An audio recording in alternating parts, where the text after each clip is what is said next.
staying in the region, there are reports of intense fighting continuing between the Sudanese army and the paramilitary rapid support forces in the city of El Fasher in Darfur. The RSF are reported to be firing artillery shells into populated neighborhoods from positions in the eastern part of the city. For its part, the Sudanese military has launched airstrikes in response.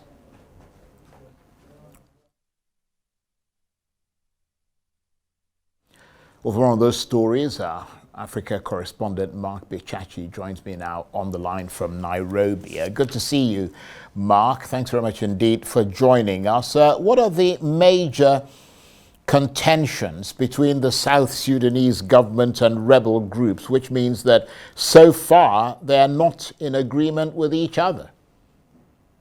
Well, the issue is this, that the peace negotiation that happened in 2018 was between the current Vice President Riek Machar and the government as is. There are over a dozen other rebel groups that were not involved in that particular peace agreement, and therefore it necessitated a process of negotiations within Kenya to incorporate the 12 or so rebel groups in South Sudan that are rebelling, not just for the resources that are in South Sudan, but also for recognition of their various tribes and causes.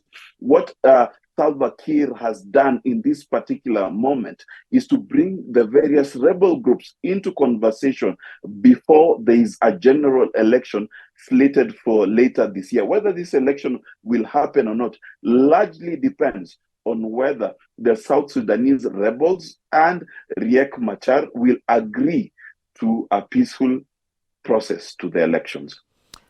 And not to distract you, I was just going to say, okay, well, there you are. I can see you now, because at the outset, we couldn't see your picture, something about it not being in landscape mode or something. But what level of optimism,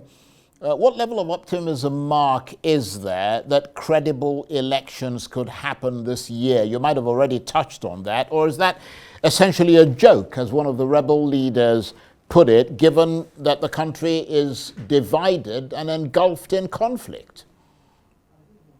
Well, it's not just that the country is divided, which it is. It's divided along tribal lines, but also this country is facing serious cash flow shortage because over 2/3 of its oil revenue has been cut short by the conflict in the Sudan. Beyond that, one of its pipelines has actually been in disrepair, and it's only expected to come back online in another 3 or 4 months at best. So it is, one, about resources, it's two, about tribe, and three, it is about these various rebel groups receiving attention and recognition within the South Sudanese, both military and political structure. Now, whether an election can happen, Charles, is largely in big debate. Why? Because first and foremost, there are refugees that have come, that have previously fled to Sudan, who come back into South Sudan. There is a very tense peace between Riek Machar and Salva Kiir. And then there is no surety whether the government that is led by Salva Kiir can actually reach to the extent of South Sudan to be able to have a free and fair election this year. I mean, how did South Sudan get to this place, Mark, after all the hope and optimism that came with independence from Sudan in 2011? When and how did this crisis begin?